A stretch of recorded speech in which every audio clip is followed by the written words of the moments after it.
and holding people accountable and not getting bamboozled, throughout the whole process. So Get up. Chat GPT gonna take everybody's job, god damn it. Research, We gonna that's it for the affordability piece. Hold on real quick.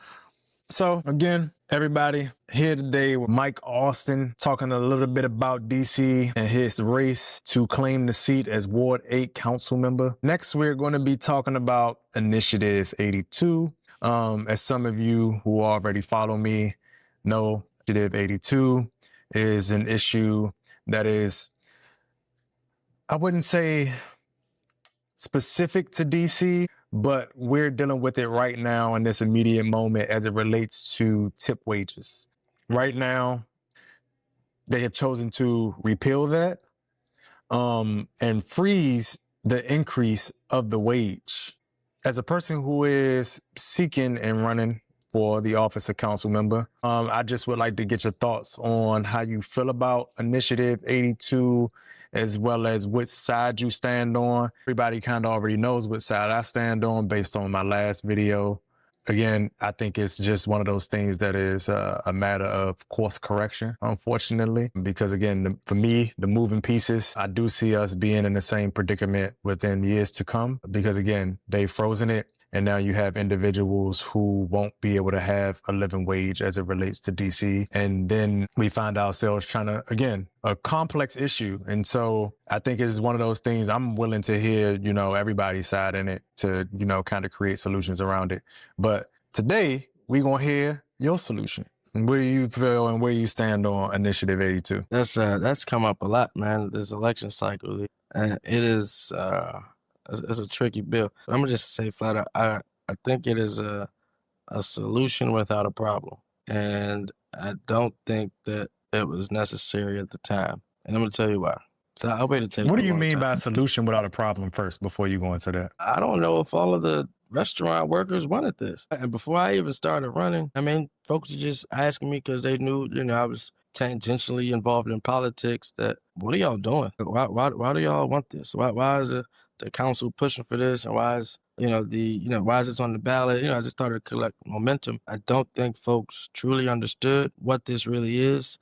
And I think it was a national group pushing this and trying to put a square peg in a round hole for DC, that I don't think folks really wanted this. So let me just tell you. So when I waited tables, I made in DC, in college, I even did it when I was working at the council office some periods and as later years. And I made well above the minimum wage. And people who wait tables and who do the work, they understand that good service, you'll get your tips. And across the board, folks who work in nightclubs and other areas, they don't want this. It's not something that folks wanted. And I think it's gotten some attention, but now it seems like it's, again, I don't know if there was a problem with the tip wage system. All right, was it that bad? You could take if we had to put them in categories, a 1-star restaurant to a 5-star. Okay, yes, maybe the 5-star you're gonna make a little more, but I expect that your bill's gonna be probably higher, right? Because you're working at whatever restaurant, let's say a Mastro's, that's about 4 or 5-star. So maybe your bill gets up to $250, $300 on 2 people dining. So yes, if you're gonna tip 25 to 30% on that, okay, yes, your bill's now gonna be higher. So yeah. If you're working at a Chili's, and I love Chili's, right? Applebee's. If you're working at a Chili's and an Applebee's, and maybe your bill's $75 or $52 for 20, whatever, yeah, your bill's gonna be a lot lower. So yeah, your tip's gonna be low. But still, for me, and I've worked at both scales of these restaurants, I still was making good money at Applebee's, right? Because people coming in, you got families that coming in, you got a bunch of them. You may not get 25 tables at a Mastro's, right? You might have 7 for the whole night. But at Applebee's, I might have turned 25 tables because, it's quicker, it's faster, So anyway, all that to be said, I don't even know if it's necessary. Like, again, was there really a problem with the tip system? I don't think so. And I know this is going to be controversial, I don't know, but I'm not in favor of it. I don't think it's a solution. Okay, now we have this solution. All the voters have voted for it. All right. But where was the problem in the first place? Because now the solution has resulted in some restaurants closing. Now it's resulted in the service fees and charges that sometimes go to the server, sometimes don't go to the server. You don't really know. I don't really know. I always have to ask when I go out to eat. People are tired. They see these what is this extra $30 fee on my bill? It just says service charge. We don't know what it really is. Restaurants are slowing down now. They're starting to close. So I don't know what the impact is going to be. So again, we can't keep making up solutions to stuff when there's no problem. It's like we're running out of stuff to legislate. Let's address the issues like affordable housing, right? Where is that initiative to address some real, we coming up with problems that don't really exist. So do you not feel like those issues are attached? Because I guess the problem, or at least the way that I understood it, was that you have those people who were able to, I guess, I've never been in food service. I know my wife has. So I know there's a thing around who gets what shifts, and certain shifts produce better outcomes as it relates to the tips that you receive, etc. But the problem that I was hearing was that if you did not fall into that, I guess, golden moment of being able to make the livable wage off of your tips, it then becomes a fool's earn. And I don't know for how many people it became a fool's earn nationally, but I'll say at least in DC, because I guess the conversation to your point right now, and they've created this situation, right? So you push people to exist in a new model, to your point. Because the model was you had the tip workers and it was subsidized. I mean, you've had the under minimum wage workers and it was subsidized through tips, right? That was the model. You create a campaign to push restaurants into a new model. I personally was not necessarily against it per se, because I think that everybody deserves a minimum, at least minimum wage, which is why I'm not necessarily fully against them pausing it. But I think based on what you said in terms of it not necessarily being something, because there are people who fall on different sides of this conversation. It's a very hot button issue for a lot of people here in the district. And I've talked to people who feel similarly to you. Me, I'm more so what I feel like is a neutral party. I think it is a matter of self-correction. I think that, yes, since you all have created this position and put people and created an environment where these whole industry has basically been flushed into a new model, you have to kind of let that play out now. Because now you have workers who built lives off of expecting a certain wage and working at a certain pace to get that. And to your point, the owners themselves also had a level of expectation as it relates to how I'm gonna pay you, how I'm gonna manage the pay to be able to basically meet my bottom line and stay in business. And that whole ecosystem has been corrupted, unfortunately, which is why I said I don't necessarily say let it correct itself with just ease. I say it with a heavy heart because I understand that that's people's livelihood. But I also don't want to be having a conversation 10 years from now about the same thing, because me personally, I think $15 in DC still doesn't cut it, even though it's good. Even though we're ahead of the curve, $15 is like pennies on a dollar when we talk about DC, if I want to be honest, and talking about a livable wage. And DC is a very liberal city, so I get it. And for me, that's where I heard the problem was, in terms of if everybody's going to talk about livable wages and we're going to have this leftist movement in here in this bubble, which we call the Beltway, why do we have a industry that is deemed as exploitative? And I think that's where the problem came from. Whether that's justified is a completely different conversation. I haven't touched the fact of whether it's justified or not, because I've never been in that specific industry as an owner or as a worker. But what I will say is I think that's where it came from. You have people who are creating campaigns about social justice, and, that's what happens. And now we're here. So do we stop it or do we continue to go forward? And I think, to me, it sounds like it's one of those issues where you kind of are more neutral in that, if I'm hearing that correctly. Yeah, because I just think it was. So when I waited tables, this was, it's been a few years, but I have people's friends close who are still in the industry waiting tables, sometimes full-time, sometimes part-time. But I did it for over 12 years, right? Actively waiting tables. Never made minimum wage. And I think there's this misnomer that, waiters and servers, even the bussers and bartenders, that they're not making minimum.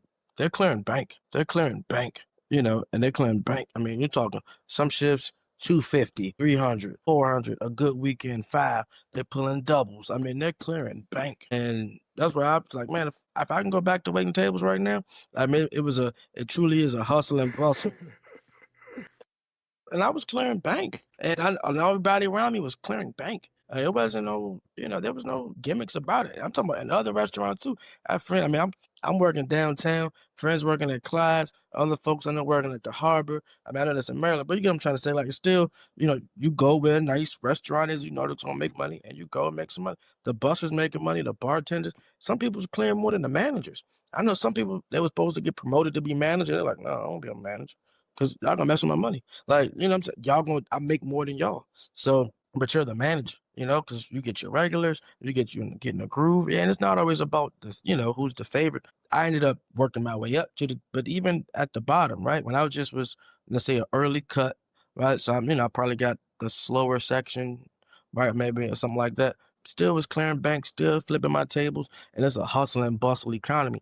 I wouldn't want to wait tables under this new system because I wanted to be paid for my work. I know if I get in there and I start hustling and I start flipping my tables, meaning like I get my drinks out, my food out, my appetizers out, boom, boom, boom. I know that, the average time is probably around 30 to 45 minutes. Boom, I can get you in and out. I can flip my 4 tables. I'm trying to flip my entire section like 4 or 5 times, right? And so I'm trying to make sure that I'm getting you in, giving you quality service, but I'm also trying to get you on up out of there so I can get your money and get to the next person. And so it's a hustle. And I'm taking care of my side work, helping people run their food, helping people handle all the other responsibilities.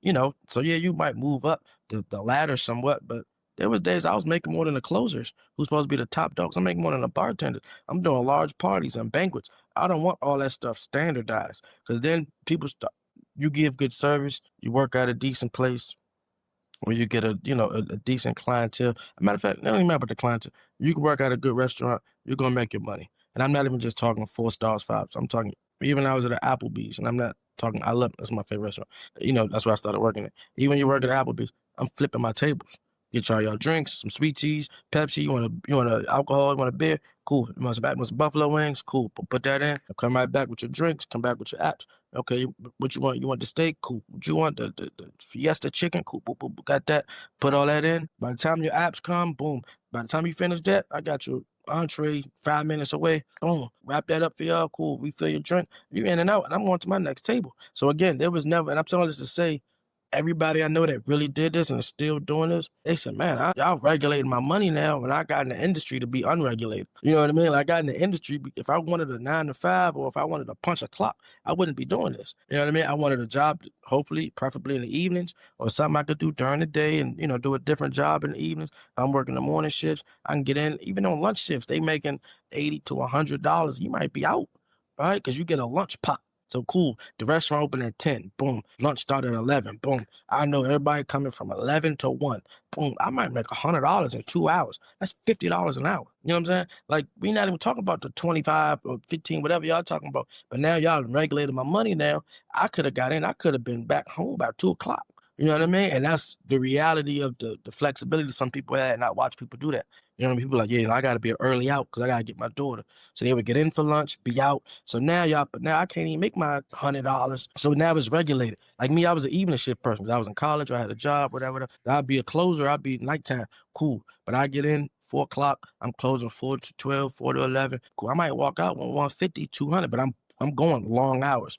Cool. I'm not working no 2 hours, 3 hour shifts like a morning person. Or they might work a double, like I used to do sometimes on the weekend, work all day and make up a ton of money, right? I mean, when I needed some money, I was really, back against needed to hustle. I'm picking up shifts. Can I get your shit? Picking up a bunch of shifts. Cool. Close whatever gap I had for rent, whatever I need to do. All that stuff. I knew I was clearing my checks or clearing my tables. People talk about the base pay. I've never worked at any restaurant at any level and made minimum wage. Never. At the time, the base pay would be like $2, $3. Man, I'm not thinking about that check. That little check is for my tax purposes only. But yeah, I get $3 an hour. I don't think I've ever gotten a physical check from a restaurant. Cool. So basically, what I'm hearing, if I'm hearing you correctly, is the disconnect is that the $15 minimum wage makes sense in a 9 to 5 model if you're working that many hours.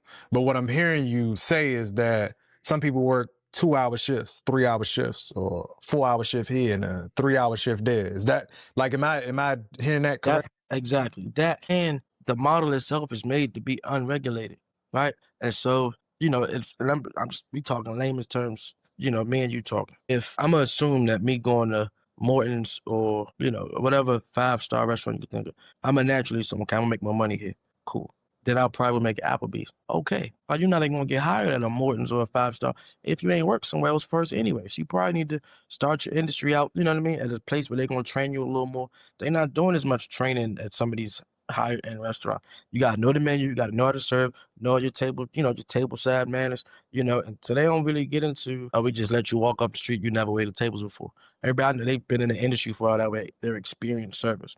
The experienced servers been doing this 20 years. They hate it. And I know a lot of them. I still hang out with them. I still talk to them.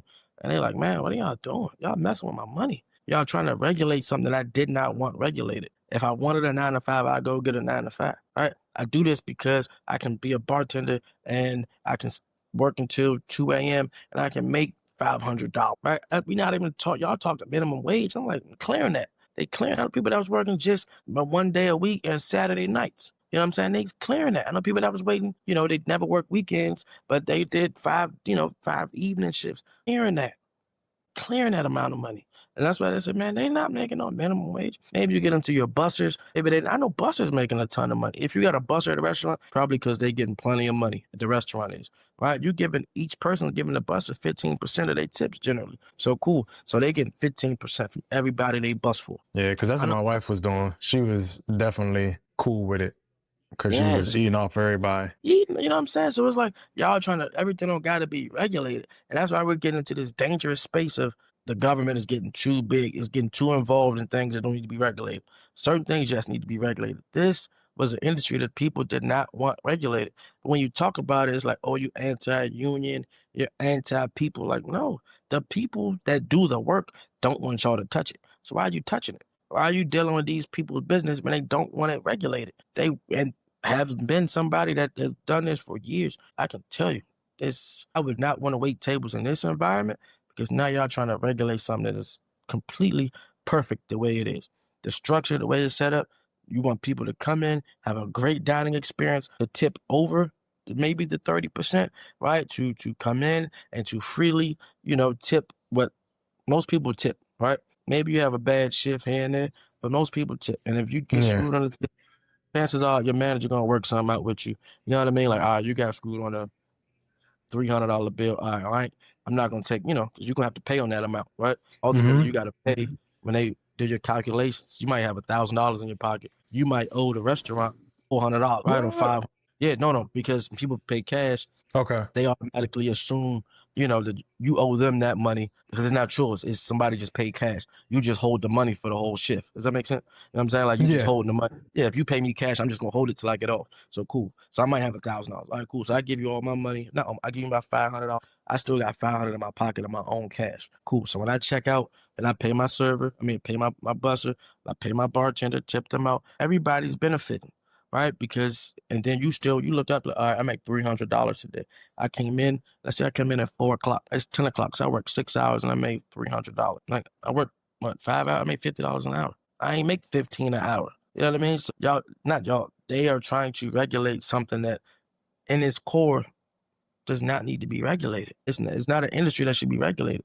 Maybe there's some worker protections in place, of course, but the core of people who want to wait tables want to get into it because they want a free market, open. You say not being regulated, we talking specifically about wages. Like, we're not talking about benefits and stuff like that. You can pay into that kind of stuff. Like, yeah, they offer benefits. If you want to get benefits, you can get up. I don't think, and again, if you want health insurance, you can pay into it. They offer open enrollment. Yeah, so when you say unregulated, just so everybody understand, like, we're not talking about you just completely do as thou wilt, but in terms of the structure and how you are paid and how the time slots work. Because I'm just listening and kind of taking it in because I've only worked in spaces where it's project based. So you sometimes don't even have to come into the space so as long as the work gets done. So hearing how it works day in, day out, like, I have a little bit of understanding because, like I said, Tanika did it, but it wasn't something that was like, oh, well, how does this go and how does that function? But that's interesting to hear it put that way because it's unfortunate because now we've already touched it, though. That's what I'm saying. Talk to people. What would you say though? What would you say though to the number increase of people who decided to come and wait in DC or like work in the food service industry in DC as a result of the minimum wage being raised? Like, do you think that's a direct correlation and people not necessarily recognizing the drawbacks immediately? I think people will come into wait tables regardless. They always play the numbers, as if people came here to seek out the minimum wage increase. No, people just moving here naturally. All right, the numbers of people coming here just naturally going up. I mean, I think at the same time, restaurant licenses have slowed down, restaurant sales are going down, and restaurants are closing. So this was, a way. This is post-pandemic relief also, and really to help stabilize businesses that were struggling because folks were not going out to eat. They couldn't. And so, so they came up with some solutions because the restaurant industries were not even viable at all. And so now we're talking about, we're going to make this the law.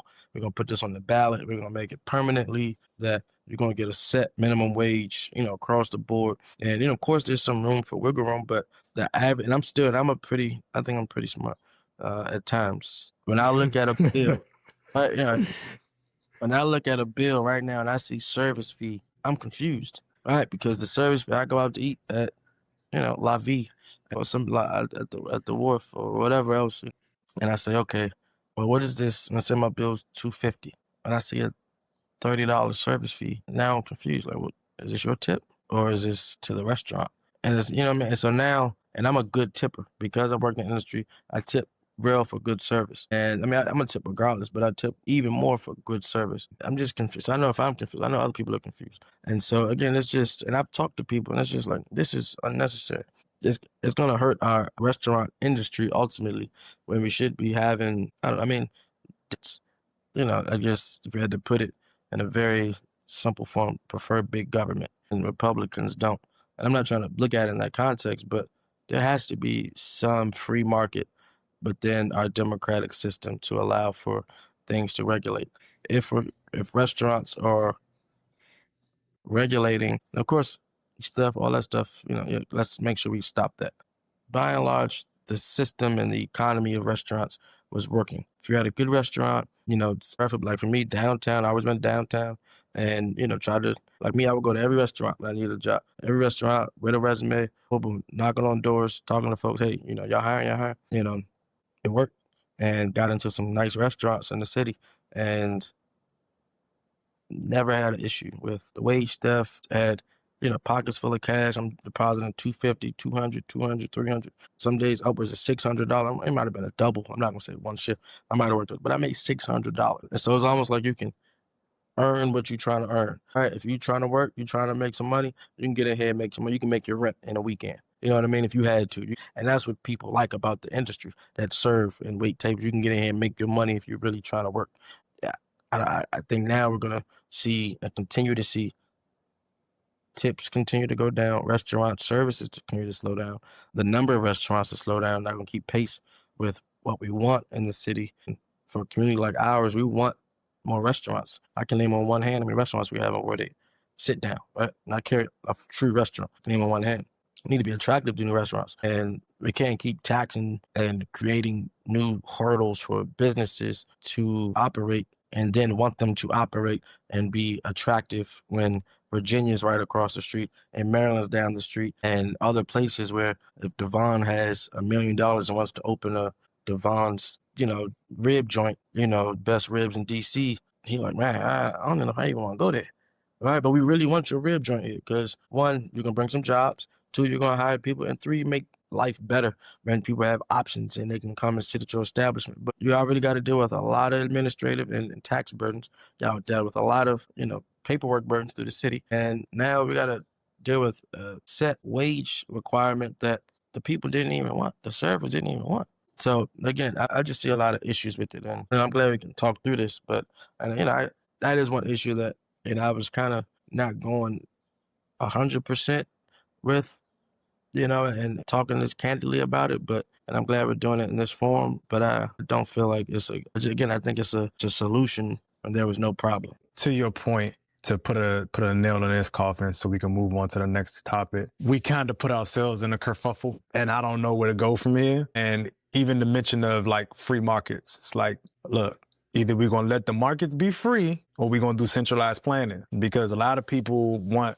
again, I hear the business owners out, but it's like, look, don't create a campaign around free markets when you want centralized planning, because you're asking government to bail you out right now. And that's cool and that's fine, because I get it, but don't double down on to what I think you're saying is putting yourself in a position where it's like we kind of create some of our own issues. But I'm glad we got a chance to talk about that one too. I don't think I got a chance to talk to you about the Act 82 situation.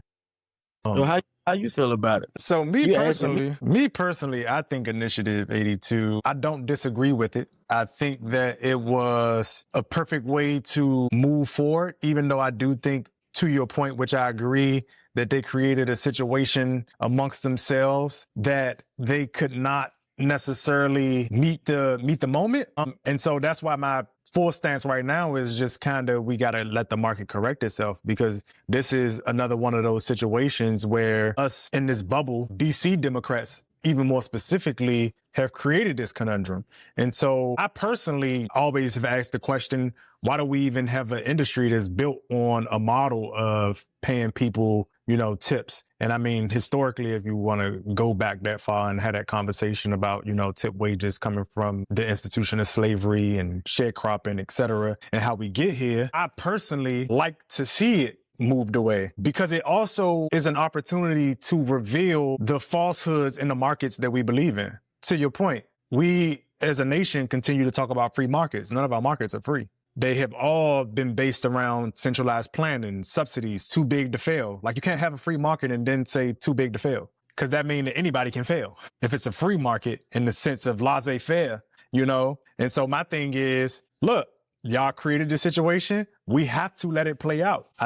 I feel that way about a lot of the things that are happening in our politics in America and DC right now, is we unfortunately have to let these markets recorrect themselves. Now, how we move forward within that, we can put policies and things in place so that we don't have to have these conversations moving forward.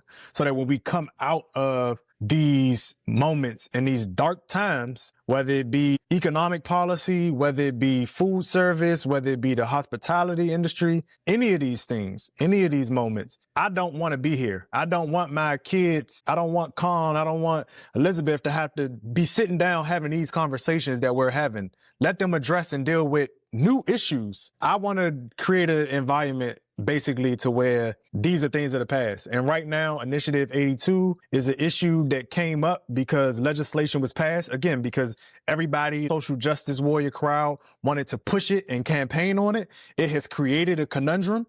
Again, I'm not in disagreement with it, but they shot themselves in the foot, because a lot of what they do is rhetorical. People know how I feel about that. I'm not a fan of just, having the rhetorical mode behind it, because now y'all want to pause it, because now you see, oh God, we acted oopsie daisy. Our rhetoric had a consequence that wasn't favorable. And again, I'm not necessarily saying that I support the old institution of it, but at the same time, with everything else going on, let that be what it's going to be, and we'll deal with that at a later moment. Because which I agree with you on, it wasn't the most pressing issue that we had. Like, I didn't think about it until it came up. And you know me, I'm Mr. Blackity Black Radical. So I'm like, oh, okay, cool. I like that though, because again, historically, I understand where it came from. So like, cool, get rid of it. But now it's like, we want to stop it. And that's my biggest thing, is like, no, if you're going to do it, do it. Let it go to the 15. Don't repeal it. Don't stop it. Don't go back on the people's words. Let the people speak. Because for everything that y'all want to talk about in our politics in America right now, this is the democracy. So I guess what people would love to believe, but if you want to run that campaign, don't then come behind the people and say no. And again, me personally, I think that elected officials and certain people within positions of power and foresight and the vantage point, who have the capability to see, like you said, the data, the statistics, the everything in and around the situation, to say, I'm not going to listen to y'all.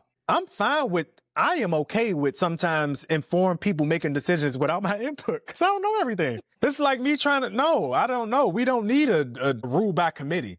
Because sometimes the rule by committee is the problem. Like, I put you there because I believe in you having expertise. Now, I'm not saying that you become a tyrant in that process, but at the same time, nah, you get, like you said, you have access to white papers. You have access to scholars. You have access to other businesses, magnets, whole industries, whole unions when you are in those type of positions. So I'm going to trust your judgment. But me personally, right now, we got to eat crow as a city. Because what I fear is that we're going to repeal it, create another issue through the repealment of it, because it's already started to topple some dominoes. Because to your point, it's already been raised to $10. It's not 2 something anymore. 2 something to 10 is a good spread when we're talking about an industry that's making it on the margins. So, you know, that's how I feel about it personally. And then to your point, what am I tipping for? The tip is your money, but so if that's the case, I'm about to go to, there's no incentive for me to go to a 5-star restaurant where it once was you had to work your way up to the industry, right? And I might as well go where it's the easiest restaurant, where I got the slowest pay. I don't care about volume. I just want out the way restaurant. Put me at the out shack somewhere. Yep, because it's even. I don't need to be downtown no more. Because if that's the case, I will always wanted the hustle and bustle restaurants. I wanted someplace like a hustle and bustle place, somewhere Navy Yard, downtown, Chinatown. I mean, you name it. I wanted to go somewhere where, the wharf, even on the Maryland side, National Harbor. I mean, just areas that like it's going to bring tourists, some movie theaters or something. You know what I mean? Like, so that's what you want, right? And so I'm not saying that people don't know. It's obvious common sense. Now, if you really try to hustle in this industry, you're not gonna go to the Joan at the end of South Capitol and no, like there's nothing down that's there. true. Like, I need That's to go true. where the money at. I need to go where the money at. So I'm gonna go and print off 10 resumes. I'm gonna hit off all these restaurants. I'm gonna go straight down 9th Street to 7th Street. You know what I mean? And I'm just gonna find a place where I know y'all hiring. Cool. What y'all need? And that's how the game goes. And once you get in there, you start to grind and you start to outwork other people. I mean, I've come into restaurants not being the most, people been there longer than me,